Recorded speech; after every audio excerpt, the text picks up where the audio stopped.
Take it from United Van Lines. Moving yourself sounds simple until it isn't. The packing, the lifting, the truck rental, the stairs, the mess, and suddenly, do it yourself feels like do everything yourself.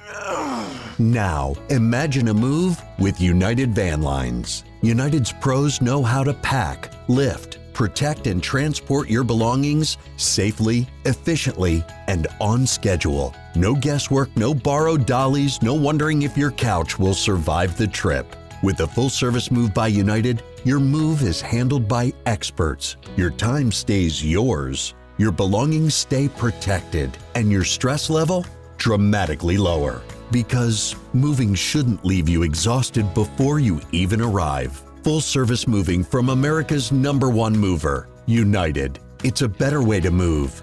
Get a free quote at unitedvanlines.com. This is the final episode in our 6-part series covering unsolved homicide cases in the United States. This episode contains discussion of crime scenes, violence, and death investigation. Listener discretion is advised.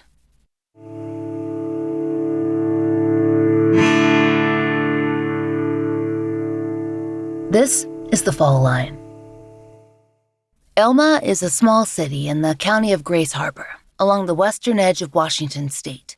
According to its official website, it's less than 50 miles from the Pacific coast. The county has always been known for its woodlands. Logging was and is big business there. And per the county's official website, it was once known as the lumber capital of the world. Elma's neighboring town of Aberdeen even had a sign placed to declare that. Logging roads wind through the county, and a little ways north of Elma, off one of those roads, there's a remote patch of woodlands. It sits near Vesta Creek and isn't often visited by people. The occasional hunter, mushroom forager, or logger, they might come through. The retired sheriff's detective we spoke with, Lane Yeomans, told us that cedar foragers might visit to quietly cut blocks from fallen or chopped trees. You can tell if they've been there because they set up what he called a cedar show, logs cut into rounds and then split into blocks. You can generally tell how fresh the work is. It's a decent measure of how recently a clandestine cedar cutter has been into the woods. And that mattered back in October of 1988, because the Grays Harbor County Sheriff's Office needed to establish how long it'd been since humans had walked through that area of the woods. If anyone besides the hunter, the one who'd contacted them, had come upon the skeletal remains of a woman who'd been left in that remote area. According to police files, on October 24th, 1988, that hunter was in the woods near Vesta Creek when he saw, quote, what looked like a jawbone laying on the ground. The witness picked up the bone to ascertain what type of animal it came from and noticed that one of the teeth had a filling. The witness set the piece of jawbone on a nearby log so he could find it again, and then he went to the Elma Police Department where he reported the incident. Elma seems to have looped in the sheriff's office immediately, as their office filed the originating reports, and 2 detectives accompanied the witness to the area where he'd been walking. Some of what the reporting detective, Lane Yeomans, wrote was that, quote, the area is covered with second-growth timber, and there are a number of cut-shake blocks that are stacked at various locations throughout the area. The blocks appear to have been at the location for many years due to the amount of moss growing on them. The bones that the witness pointed out to us were on top of the ground and consisted of a partial lower jawbone containing several teeth, one of which had a filling in it, a rib bone, and a skull cap. There was also a blue shirt laying on a limb approximately 50 feet west of the bones. I took a series of 35mm photographs of the area, and then Detective Stocks and I began a search for more evidence. A shoe was located approximately 50 feet east of the first site. The toe of the shoe appeared to have been chewed by an animal. A pair of pants that were extremely deteriorated were located approximately 100 feet southeast of the initial site. Several rib bones, several long bones, and a partial pelvic bone were located in the wooded area southwest of the initial site. End quote. That initial search was what could be done before darkness fell. That night would be the first search of many weeks, and then months, and then years. It's estimated the victim's remains had been in the woods for 1 to 2 years, And since that discovery, in October of 1988, the Grays County Sheriff's Office has been working on her case ever since. Lane Yeomans was there from the very beginning, first as a detective, then as the county coroner, and now a retired citizen of the county itself who's still determined to see her identified and her homicide case resolved. The victim's remains would eventually be determined to be those of an adult woman. Grays Harbor Jane Doe was ruled the victim of homicidal violence, a gunshot to the head. The victim is described at the time of her death as somewhere between 25 and 40 years old. But remember, these estimates, they're always approximate. She was likely between 4'10" and 5'2", and based on the size of her clothing, around 100 pounds. The victim had a well-healed fracture of the left tibia. When we consulted with a forensic anthropologist, she told us that that notation could either mean that the injury was old, or it could mean what it sounds like, that the bone had simply healed well. Grays Harbor Jane Doe was found with a pair of Venezia brand black pants, a blue men's Loren Scott brand shirt, a floral pattern blouse, blue slip-on Woodbridge shoes, size 6.5, which were likely new, and 2 distinct pieces of jewelry. A pearl ring in a silver setting, sold by Avon in 1981. It was a size 6, and a gold earring set with 5 blue sapphires, which was likely made in Asia. Over the years, expert consults and police work have painstakingly built up Grays Harbor Jane Doe's file. That means that science has advanced along with the investigation. For some years, authorities believed that she was a small-statured adult female of Native American ancestry. Later anthropological consultation suggested that she might actually be of Asian ancestry. And now, recent testing through the DNA Doe Project confirms that. They've discovered the Grays Harbor Jane Doe has Cambodian relatives in her family tree and was likely either an immigrant to the country itself or the child of immigrants. According to the Asian Society, the Cambodian diaspora saw at least 130,000 Cambodian refugees resettled in the United States between 1975 and 1985 alone. And per the University of Minnesota, the diaspora is linked to, quote, the Cambodian genocide, which was an explosion of mass violence that saw between 1.5 and 3 million people killed at the hands of the Khmer Rouge, which had taken power in the country following the Cambodian Civil War. Seattle, which is only about 90 miles from Elma, Washington, is currently home to the 3rd largest Cambodian American population in the country. Back in 1988, there were a number of Cambodian immigrants living in the Grays Harbor County area, though we are told by law enforcement that they did not have a missing persons report on file for a Cambodian woman from their area who matched the description of the victim. Now, they did have a few people come forward about possible missing women from the Cambodian immigrant community who could have been a match, but there weren't enough details, no full names, no exact dates and the like, so that they could fully follow up on those leads. Now, though, with forensic investigative genetic genealogy in play, the threads of the Grays County Jane Doe's identity can be connected, but investigators and genealogists still need the help of the local community and our listeners nationwide. They need tips from anyone who lives or lived in Grays Harbor County, and they also need people willing to upload their DNA to GEDmatch to improve the pool of matches for Grays Harbor Jane Doe. They need profile submissions from individuals of Southeast Asian descent to help potentially solve the case. Additionally, the victim has Chinese relatives in her tree, so those submissions, they could be critical as well. The lack of East and Southeast Asian DNA in the public databases makes cases like the Grays Harbor Jane Doe some of the most difficult for researchers to solve. So we bring her case to you today with 2 calls to action in mind: to share the details in hopes of bringing in leads, and to encourage anyone, no matter where they live in the U.S., to upload to GEDmatch. We'll talk more about how you can do that at the end of the episode.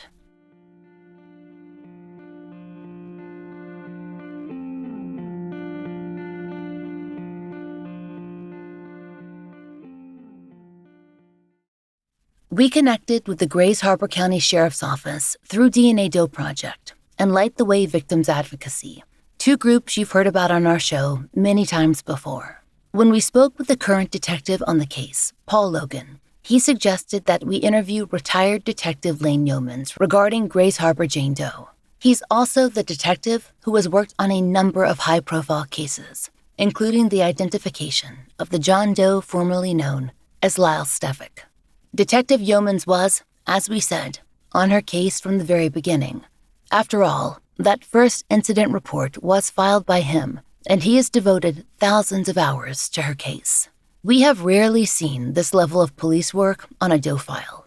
There were nearly 500 indigenous tribes contacted with flyers, close to 100 dentists queried, 2 forensic anthropologists consulted for a skeletal analysis. Back in the 80s and 90s, it was rare to even have one skeletal analysis report in a file. A forensic podiatrist consulted, a forensic odontologist consulted, and the list goes on.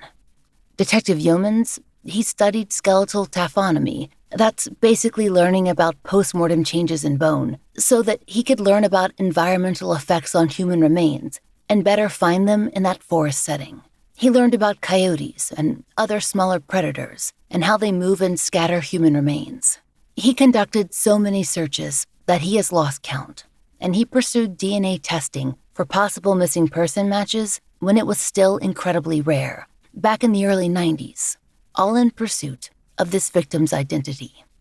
We sat down with retired Detective Yeomans to discuss the investigation into Grays Harbor Jane Doe's case and to learn a little bit more about the area itself. I began as a deputy sheriff in 1977, and in 1982 I was promoted to detective and retired in 2007. I then began working as a deputy coroner for the Grays Harbor County Coroner's Office, and in 2014 I was elected county coroner and I served a term. We have the luxury, I guess you call it, to be able to devote a lot more time to investigate a case because you don't have other ones stacking up that you need to take care of. I was the crime scene specialist, so I was always researching new techniques. I watched all the crime shows on TV because every now and then I would see them investigate a particular type of crime and it would remind me of something that might be similar. And so I was always learning. You have to, because technology is advancing so fast that you need to keep learning to keep up with it. For those of us who are not from the area, how remote is it, and what is the Vesta Creek like in terms of vegetation and terrain? Well, the Vesta Creek area is located in the eastern part of Grays Harbor County. Grays Harbor is 1,910 square miles. Population is about 77,000, so the county is rather rural. This particular area is extremely remote with second growth timber. It's hilly. The ground is covered with sword ferns, salal, blackberries, down tree branches, and tree debris. When we examined the area, we found that someone had been in the area, at least within the last few years. There were several logs that had what appeared to be rather fresh cuts on them, but we weren't sure how long it had been since anyone had been in that area. It was a rather difficult area to search because of all the debris. We had to do multiple searches out at that location, clearing brush, organizing searches, bringing in different groups like a metal detector club. And I was over there at the location at least 60 times, spending entire days out there searching and clearing off the area. Based on the file, this land was mostly accessed by hunters, loggers, mushroom hunters. Were any people who frequented the area able to offer you any leads or tips for you or other law enforcement to follow? We spoke with a number of hunters as well as mushroom hunters. It's a good area for chanterelle mushrooms, and most of them hadn't been to that particular portion of the Vesta Creek area, but they knew that it was remote and it was a good area to hunt in as well as hunt for mushrooms. The hunters and mushroom hunters that I spoke with had not been in that area for a long time. One elk hunter was walking through the area one day, and he was also looking for chanterelle mushrooms. That's why he was scanning the forest floor when he spotted a piece of jawbone with 4 teeth in it. He didn't recognize what type of animal it had come from, so he picked it up to examine it, turned it over, and saw that one of the teeth had a filling in it. He then set the piece of jaw on a log so he could find it again, and he left and came and contacted the police. When we interviewed the man, he said that he had not been in that area for several years. The original day that I was out there with the gentleman that found the piece of jaw, the investigations division came out and we scoured the immediate area, photographing and documenting remains that we were finding in that immediate area. We then returned with the Grays Harbor Search and Rescue Group on 2 different occasions to have extensive searches of the area.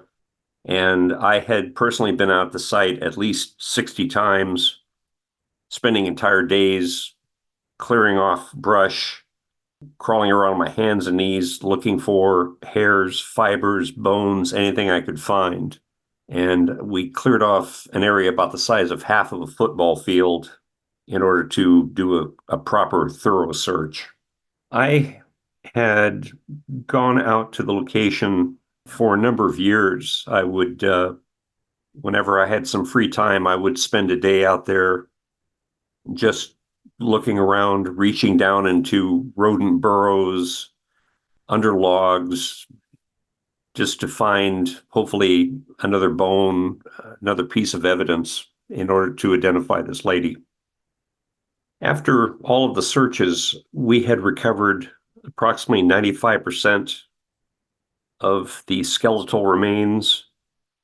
We recovered the lady's shoes, the ring, the earring, and pieces of all of the articles of clothing that she was wearing when she was killed.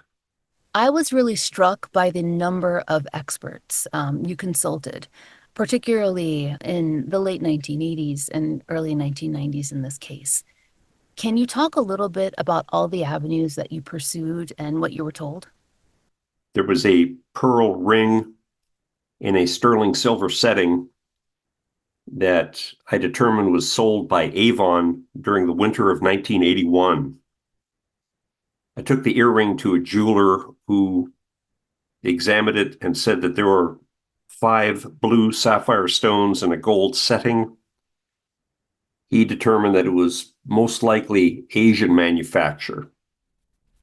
Retired Detective Yeoman's research was first conducted in the 1980s and 90s, which means he had very limited access to digital resources. But as he mentioned, he managed to establish the provenance of the victim's clothing and her jewelry. The ring and earrings were particularly promising leads, both because they might be recognized by family and because the ring was identified as a very specific model produced by Avon in the winter of 1981.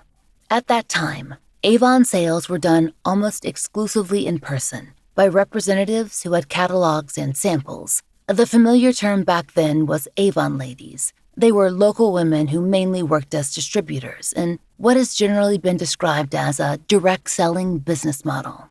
That meant that detectives could identify and speak to anyone in the area who was selling Avon products and show them photos of that ring. Yeoman said that he spoke to everyone, but no one had any information on the jewelry. But they hoped that by showing pictures of the earrings and the ring to friends and family of missing persons, it might be helpful in the future. So ultimately, they were still a valuable lead. There was something else, though, that was discovered in the area, not on the victim, but nearby, at the scene. At the site, there was also a bottle of Hires root beer that was found. I checked with the Hires bottling company and gave them the production number. They said the bottle was filled on April 30th, 1987. Now, there was no other trash in the area, and it was very close to where this woman was killed. So I assume that this belonged to either the victim or the suspect. The bottle can help establish the possible date of the murder.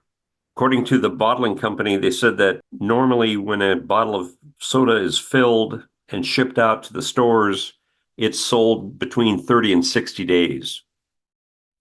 As mentioned, this information may be helpful in narrowing down the rough time when the victim's death and the crime occurred. And Yeoman says that he has used this method before. He actually solved a case based on the manufacturing and lot dates on a pack of cigars in a murder investigation. It is valuable to remember that, even with technology advancing, going back to what was discovered and the quality of the original investigation, that information can be vital in a case.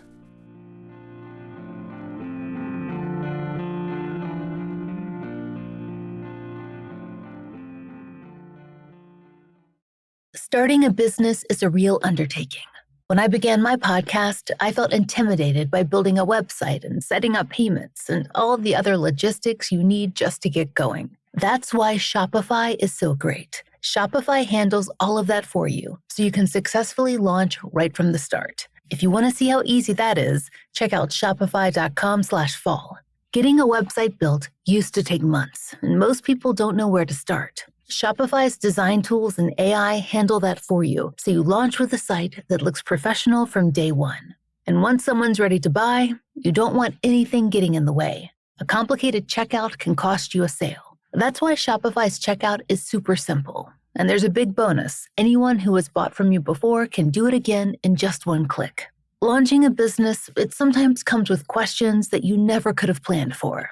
And that's why Shopify built Sidekick, an AI assistant that walks you through whatever you're stuck on day or night. When the setup is handled for you, you can concentrate on the fun part, growing your business. All you need is the idea.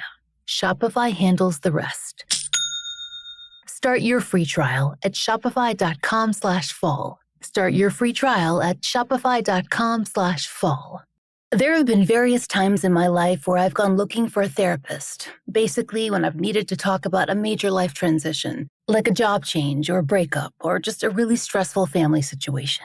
And every time, talking through my issues with a professional has really helped. But finding a great provider who actually takes my insurance, that's always been the hard part. And it's frustrating because no one thinks twice about using insurance for a doctor's visit. So why should therapy be any different? That's why I want to talk about Rula. Rula partners with over 100 insurance plans, so patients typically pay around $15 per session. And depending on your benefits, it could be as little as $0. Rula's network covers more than 15,000 licensed therapists and psychiatrists who are accepting new patients right now. And if you need medication management, that's an option too. My favorite part is that with Rula, there are no long wait lists, and appointments are available as soon as tomorrow. And Rula also checks in with you along the way to make sure you're progressing toward your therapy goals. The quality of care is carefully monitored, which is super important to me.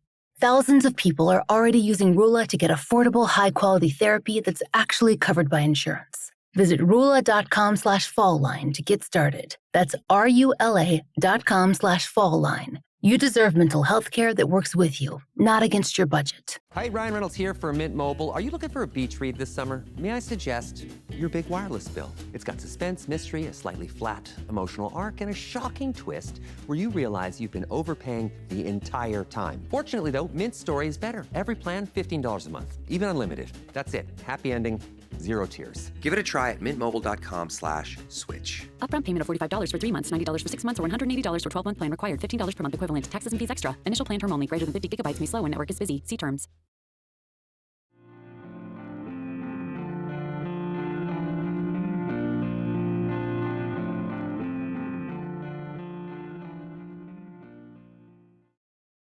The detective consulted a number of forensic specialists too, including one that we have never encountered before in our work, a forensic podiatrist. We spoke about those efforts during our interview.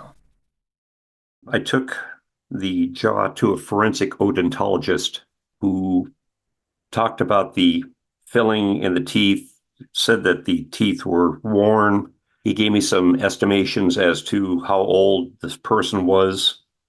I took the bones to a forensic anthropologist who examined them and said that it appeared she had had neck and back problems, that the lady had a well-healed left tibia, so she'd had a broken leg at one time. He estimated that she had been dead from 1 to 5 years, said that she was about 5'2", perhaps around 110 pounds. and she was Native American. I later took the remains to another forensic anthropologist who came up with the same estimation, although he said that she might be Southeast Asian. I took the shoes that were found at the site to a forensic podiatrist who said that it appeared she'd only worn the shoes about 3 days. I was willing to talk to anyone who could help provide more information to get this lady identified. The wear pattern on the shoes is interesting because it indicates that they were new. If someone remembered selling them to Grays Harbor Jane Doe, that could have produced a lead, but it would depend on getting that information in front of the right person. We've seen very specific information about shoes or clothing lead to stores before. That was the case here in Georgia, where the pair of Timberland boots of William Deshaun Hamilton, formerly known as Dennis Doe, were traced to a well-known Atlanta shoe store. And, honestly, Detective Yeoman says he wasn't really sure what a forensic podiatrist could tell him, but he was, as he said, willing to consult anyone who could give him insight. If, for instance, Grays Harbor Jane Doe had a specific wear pattern that indicated something about her gait, or an irregularity with her feet that could have helped with her description, any of that information, it could have been valuable. It's the same reason that he spoke to 2 forensic anthropologists at a time when it was not necessarily common to even see one skeletal analysis report in a file.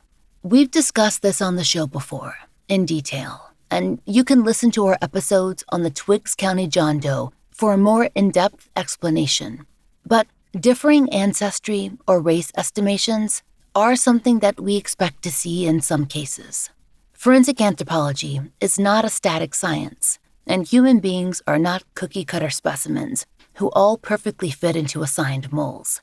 The systems for classifying a person's remains via the biological profile, that's ancestry, which roughly translates to race, sex, age, and stature, are based on decades of data collection.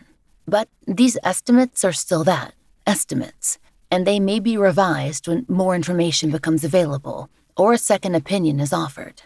Detective Yeomans took both estimations seriously, and he did not rule out anyone who did not match those ancestry estimations either.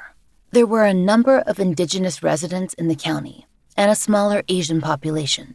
The sheriff's office did quite a lot of canvassing among locals to try and pinpoint if someone had gone missing who had not been reported. But they also reached out to other law enforcement for help too. By the time that the Grays Harbor Jane Doe was discovered, the Green River Task Force had been operating for some time. In archival articles that we found, there was mention made that the Grays Harbor County Sheriff's Office had reached out to the task force for consultation. They did not consider Grays Harbor Jane Doe to be a likely victim of the then unknown Green River killer, Gary Ridgway. This was likely based on distance. Grays Harbor County is several hours from King County, where the suspected Green River victims had been recovered. But it was still important to speak to that task force for a number of reasons. At the time you were investigating Grays Harbor Jane Doe's case, local news made mention that you consulted with the Green River Task Force, though that wasn't necessarily a major lead. Was that simply something that you needed to do in Washington when investigating an unidentified persons case? What kind of resources did they have in terms of missing persons data? It was common practice whenever you had a case like this that you would reach out to the Green River Task Force because they were having a number of murders there that were associated to one person. And so I reached out to them to see if there might be a connection between their series of murders and our Jane Doe case. I gave them all the information that I had put together regarding our case, and they felt that it was not part of their series. When I reached out to the task force, I wanted to see if there were missing women that they were looking at as potential victims of the Green River Killer, to see if it might match my Jane Doe. We spent some time going over what I had, and there was nothing that was beneficial to my investigation. One thing that the retired detective highlighted was the sheer amount of data that the task force had amassed at that time. When it came to missing women in Washington, their resources would have been valuable no matter what. This was long before you could simply consult NamUs or put out the kind of sophisticated queries that law enforcement can today.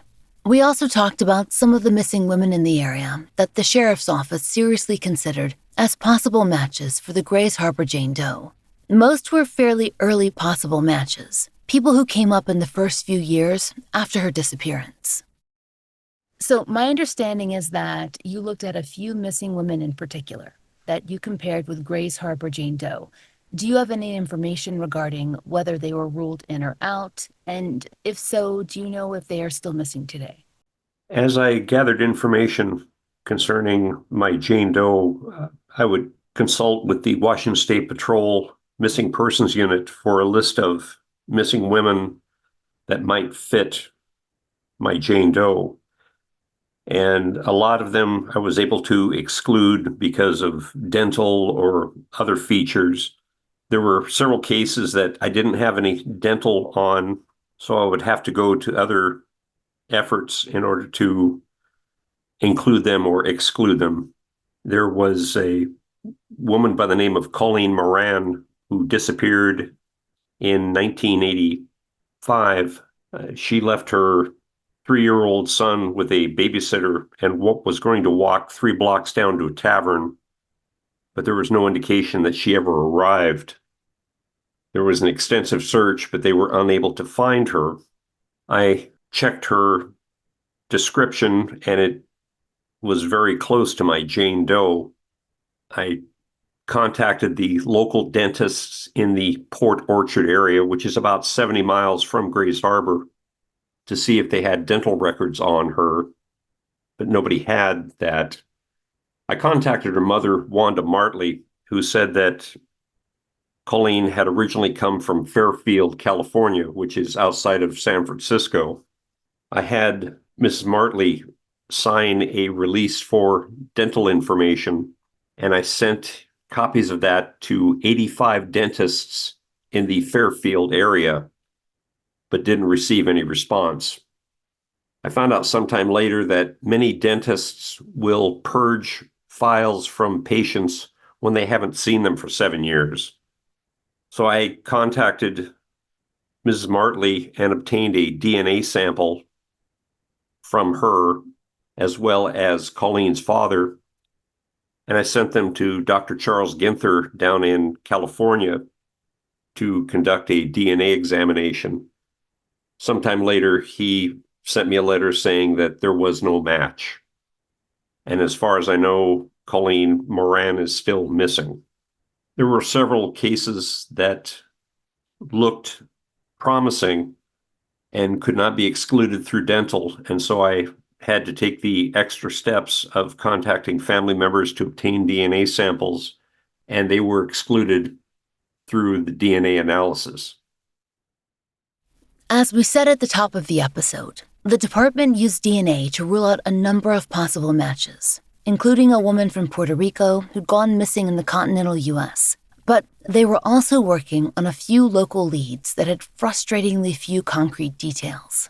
When they spoke to locals, they were told about several Cambodian women who might have gone missing, women for whom there were no reports filed. One resident mentioned that a family who'd been living in the Elma area with 2 teenage daughters had, quote, disappeared one day, but offered no more detail than that. And then another lead came in years later when Yeomans was coroner. A resident let them know that a dealer at a local casino had a cousin who'd babysat for a Cambodian couple in Elma back in the 1980s. That resident remembered hearing that the wife of that couple had, quote, disappeared, and the husband and 2 kids had moved to Stockton, California. When the detectives spoke with the casino dealer, who'd also immigrated from Cambodia, they got more details, but things were not necessarily clarified. They also sat down with the husband of the dealer's cousin, and it turned out that no one had actually babysat for anyone else, but they'd all known each other through the community. They said that the husband of the couple was named Ty, and his wife, Monsi. They were not sure of the family's surname. The cousin's husband had first met Ty in a refugee camp in Cambodia in the late 1970s, and they'd reconnected when they both moved to Washington. He said Ty and Monsi had lived in a 2-story home in Elma, and he'd last seen Ty at a temple celebration in the 90s or the early 2000s. He wasn't sure what had become of the marriage between Ty and Monsi. The casino dealer said that he'd last seen Ty in the 2010s in Stockton, California, working at what he described as, quote, a Cambodian store, and he hadn't seen Monsi there. But it was unclear as to whether Monsi had ever actually gone missing. Neither man had any information on that.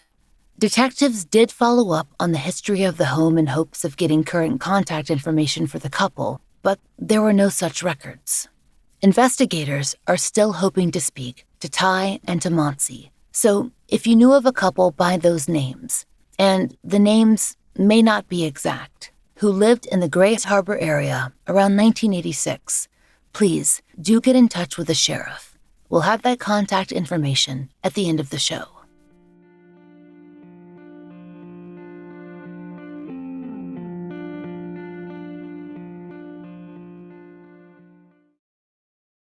There's a chapter in every woman's life that's universal but rarely talked about. A time when hormones shift, bodies change, and intimacy can suddenly feel different. For too long, women have been told these changes are simply something to endure. Vela was created to change that. We're building a new category in women's health, one that combines scientific research with the realities of women's lives. Through products like Pleasure Wave, which uses innovation to help relax soft tissue and reduce discomfort, Meltwater, a daily vaginal emollient with hyaluronic acid and aloe vera for dryness associated with hormonal changes, and Everslide, a lubricant designed to support comfortable intimacy, we're helping women stay connected to pleasure, confidence, and their relationships. Because menopause isn't the end of a vibrant sex life, and sexual wellness isn't a luxury. It's part of overall health. Vela gives women the knowledge, tools, and agency to navigate this transition on their own terms. Vela, understand your body, reclaim what's next. Visit velabio.com.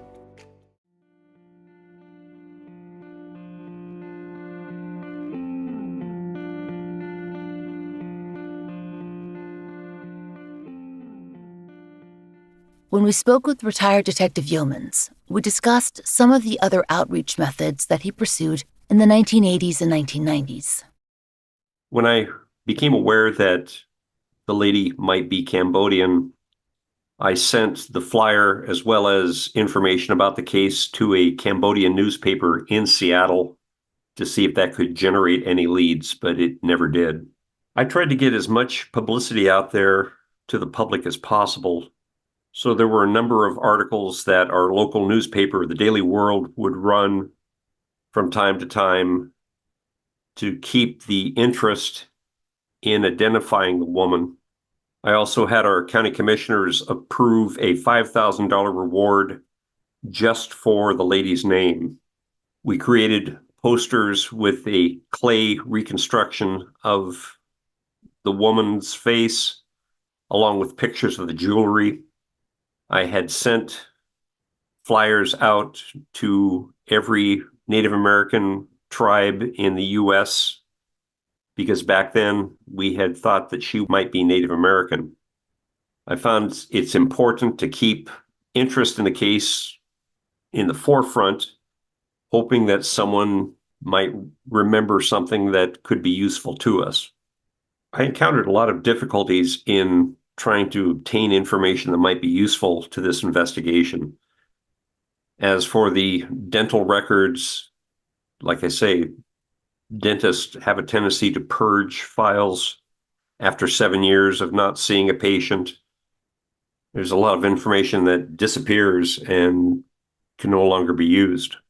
It's important for the public to be aware of the case.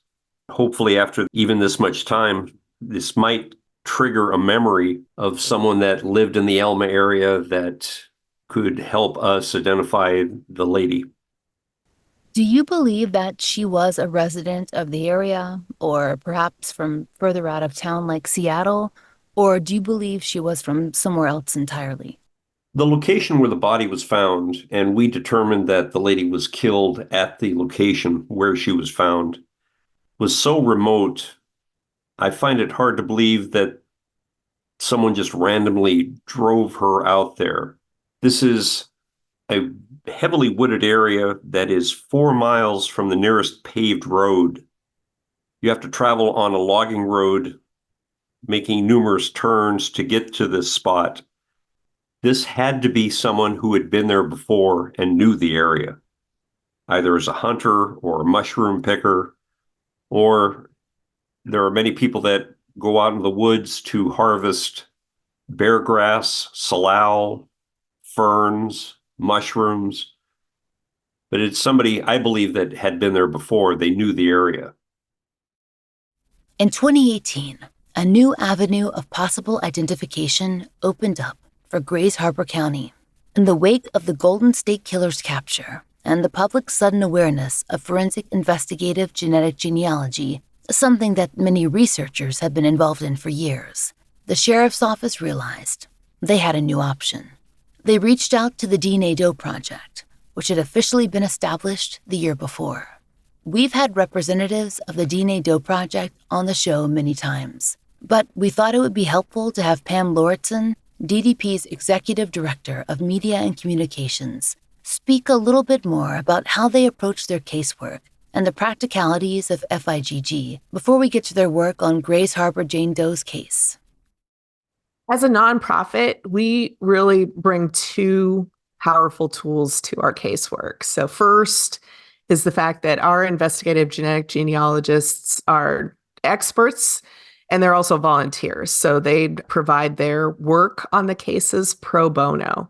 And they're the best in the field. The field is really still emerging, and there are so many more people joining in this work.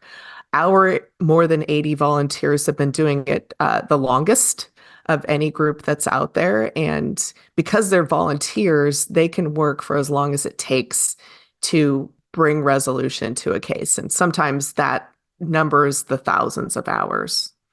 So some other providers who pay their researchers may need to limit the amount of time spent because it's expensive. You know, these are experts. They deserve an expert pay rate. But because our experts are volunteers, that helps us keep the cost low. Secondly, we underwrite every single case with funds donated to DNA Doe Project.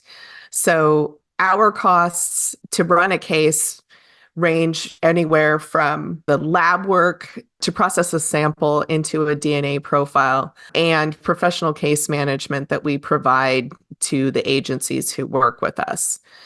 There's a lot of communications, there's a lot of record keeping, and of course, there's a lot of secure platforms that we use in order to do this work. So when DNA Doe Project gets a new case, what's the order of operations? How do you begin? We start with a biological sample from the remains, and we try to pick the best option that's likely to get enough DNA to develop a working profile that we can use for genetic genealogy. We have worked with all kinds of samples, bone, tissue, blood, even rootless hair.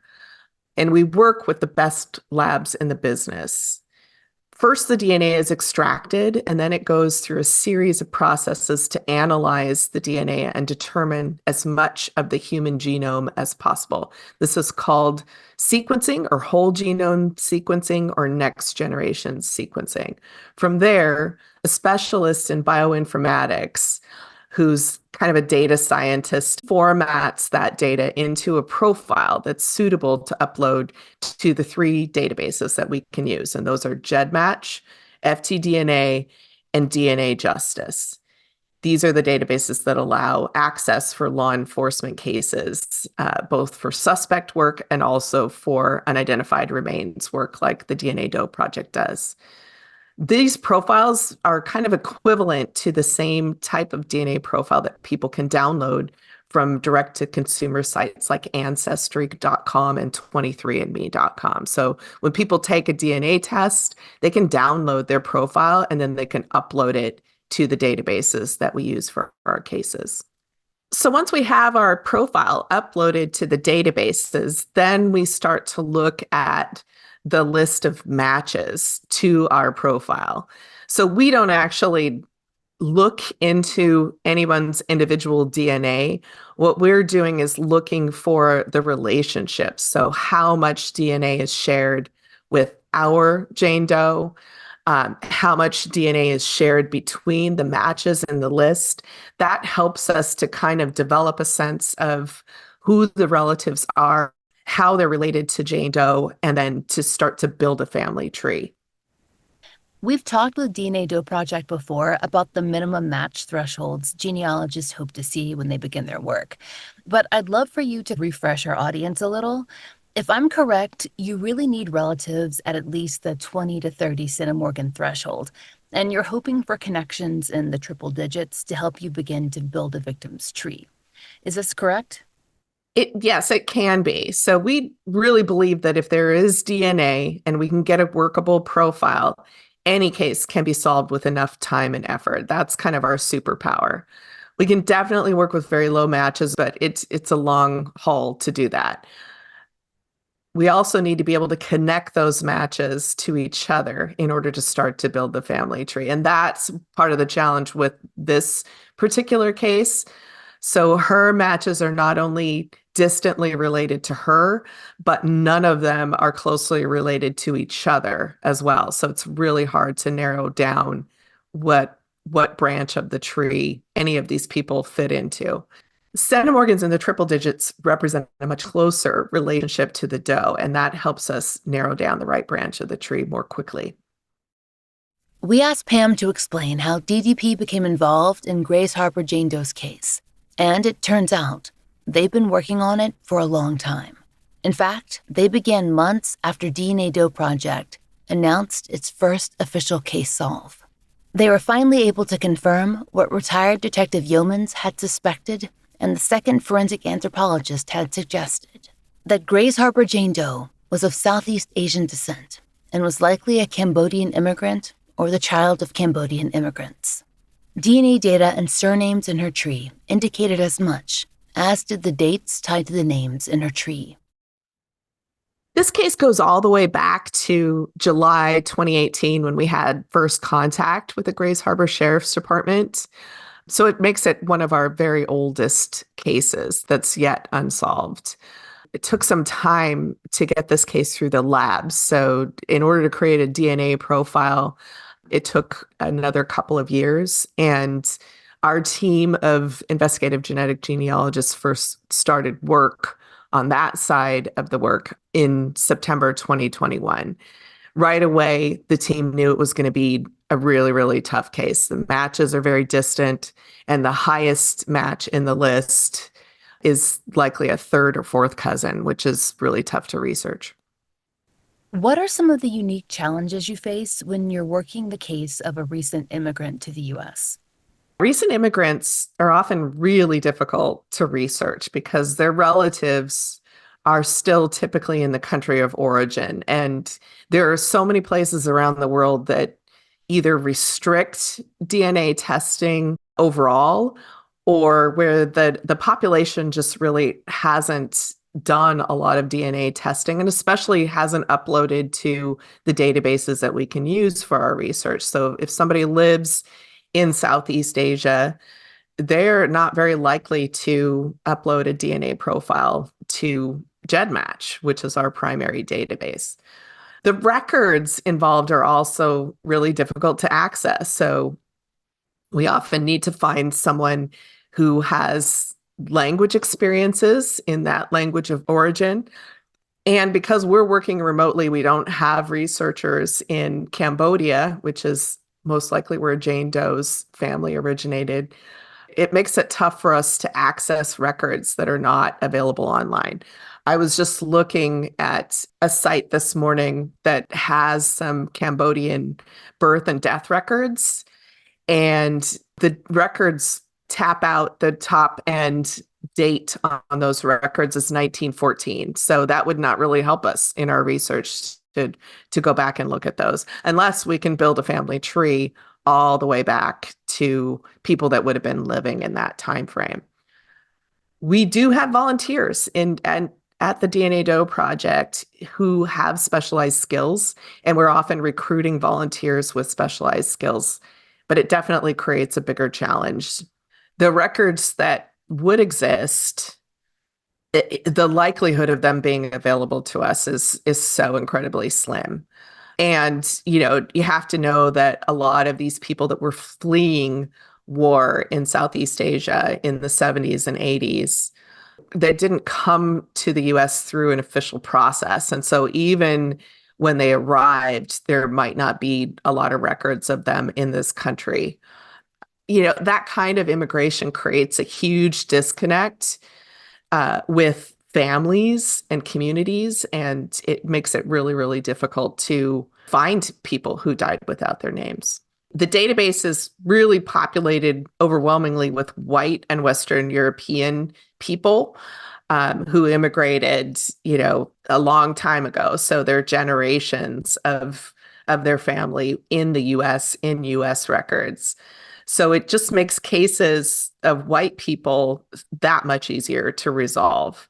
Our hardest cases are those like Grays Harbor Jane Doe, who is likely an immigrant herself or the child of immigrants from Cambodia. Records are certainly needed to help build out genealogical information, but the fact is that many of those documents simply no longer exist or are currently out of reach. So other data is desperately needed to solve this case via genetic genealogy. So, Pam, how can listeners help? Do you need testers to upload to GEDmatch? What else can we do? That's a great question. Everyone can help with Jane and John Doe cases like Grays Harbor County Jane Doe. It's an incredibly personal decision to take a DNA test and to upload your profile to sites like GEDmatch, FTDNA, or DNA Justice. Pam wanted me to stress that the database is severely lacking in uploads from all Asian ancestry communities, and anyone willing to share their profiles to GEDmatch, Family Tree DNA, or the new site, DNA Justice, would be providing information for some of the most difficult to solve Doe cases. As we said, in Grays Harbor Jane Doe's case, her family tree matches include relatives from Southeast Asian countries outside Cambodia too. Anyone with ancestry in Cambodia and other areas of Southeast Asia, including but not limited to Vietnam, Thailand, Laos, and the Philippines, are encouraged to share. And again, she has DNA matches outside Southeast Asia too, specifically in China. As a reminder, we have a link in our show notes to a blog post that we made explaining how you can download results that you already have from Ancestry or 23andMe, and then easily upload them to GEDmatch. We asked Pam if there were additional ways to contribute to solving Grays Harbor Jane Doe's case and other cases that DDP is working on today. In addition to uploading the DNA profiles themselves, it's really, really useful for people to create a basic family tree of the relatives they know and to attach that to their profiles. Those family names can be the one clue that leads us to the right branch of a family tree. Now, DNA Doe Project, we will continue to do this important work for as long as it takes, but we also need money to do what we do. We're the largest nonprofit in the field, but we could be bigger and we could do more. There are more than 14,000 Jane and John Does in NamUs alone, and that's probably an underestimate of the number of cases that exist in the US. All these cases are waiting to get their names back, and support from people like your listeners makes it possible for us to take these cases, even the hardest cases, even the cases where the agencies have no money to pursue investigative genetic genealogy as a technique. And those donations help us bring these does back to their families and communities. When we spoke to Lane Yeomans, who's been working on Grays Harbor Jane Doe's case since that very first day, in October of 1988, and has had new hope for resolution since FIGG became a possibility 6 years ago, we talked about the long pursuit for resolution. Because as in many unidentified cases, it's twofold: identifying a victim and then discovering who was responsible for their homicide. In a Doe case, many of the factors that can help investigators solve a murder, the connections that thread through a life, have been snipped. Reconnecting a decedent to their name is often the first vital step in the second case, the homicide. But Grays Harbor Jane Doe has never just been a case for the retired detective. He's been focused for decades on the person she was in life and finding her loved ones, and then her killer. Based on your decades of work trying to identify Jane Doe, what do you think will be key, especially now that we do have some genetic genealogical leads? Well, I know that somebody knows something. Somebody will remember that back in the late 80s, there was a couple perhaps living in the Elma area, and one day they were gone. And perhaps people thought that the two of them moved away, but only one moved. I think it's important just to keep this in the public's memory, hoping that one day that we can get this lady identified. I've worked on this case a long time, and I've had a lot of success identifying unknown bodies. This was the one case that I never could solve. This is one of the cases that has stayed with me even after all these years. We had a detective put together a clay reconstruction of the lady's face. I carried that picture in my wallet for years. I had a blow-up of it hanging over my desk at the sheriff's department and at the coroner's office. There are many times that I would wake up in the middle of the night with an idea of maybe being able to identify her and getting dressed and driving to work on the case. I can't count how many hours I've volunteered or donated to trying to get her identified. All of the days I spent out at the site on my hands and knees, searching the soil just for any scrap piece of her that might help identify her. It's one of the cases that I just can't let go of.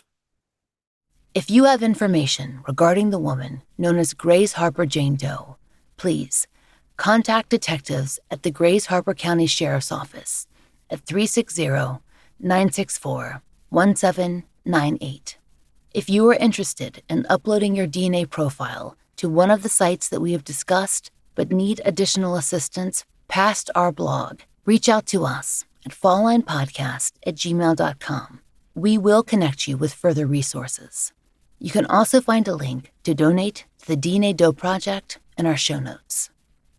We'll be back soon with a new season and new cases, and a mid-season episode in July. So be sure to stay subscribed. If you know of a case that should be covered on the Fall Line, there's a link to our case submission form in the show notes. Thank you for listening. The Fall Line is an independent podcast, and we appreciate listener support. It allows us to do research, obtain FOIA, pay our content advisors, and support and donate to the causes we care about. If you try out the products we advertise, please use our sponsor codes. It really helps. And please take a moment to rate and review our show on your podcast app of choice. My book, Lay Them to Rest, which covers years of my life working on a Jane Doe case in the world of forensic scientists who resolve unidentified persons cases, is out everywhere now as hardcover, ebook, and audiobook, read by me. You can order it anywhere you get books and through your local library. Find out more through the link in our show notes. If you'd like to support the show and the stories we cover, join us on Patreon or Apple Premium. 100% of our Patreon and Apple Premium earnings are supporting our Family Therapy Fund and actively paying for therapy for families who've appeared on our show. On Patreon, you can get early release, ad-free versions of our regular episodes for $5 a month. If you prefer Apple Premium, you can subscribe there as well. On Patreon, we also post occasional giveaways, updates, and blogs, which all patrons can enjoy starting at just $1. The Fall Line is written, hosted, and researched by Laura Norton, with additional research assistance by Brian Waters. Interviews by Brooke Hargrove. Produced, engineered, and scored by Maura Curry. Content advisement by Brandy C. Williams and Vic Kennedy. As always, our most special thanks to Liz Lipka.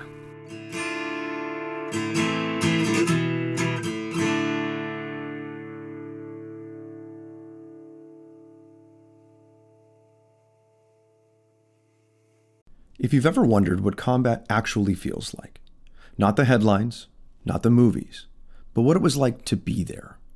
This is Combat Story. I'm AJ Pasciuti, a retired Force Recon Marine and Scout Sniper, and this show is for anyone who wants to understand the human side of war through the people that lived it. I sit down with veterans from across generations and specialties, special operators, pilots, infantry, law enforcement, and everyone in between, and we talk about the moments that stayed with them, the missions that went right, and the ones that didn't, and what it costs during and after. There's no script and no agenda, just real conversations between two people who've walked similar paths. We're not here to create content. We're here to provide context. So whether you've worn the uniform or just want to understand those who have, watch, listen, and follow us wherever you get your podcasts. Welcome to Combat Story.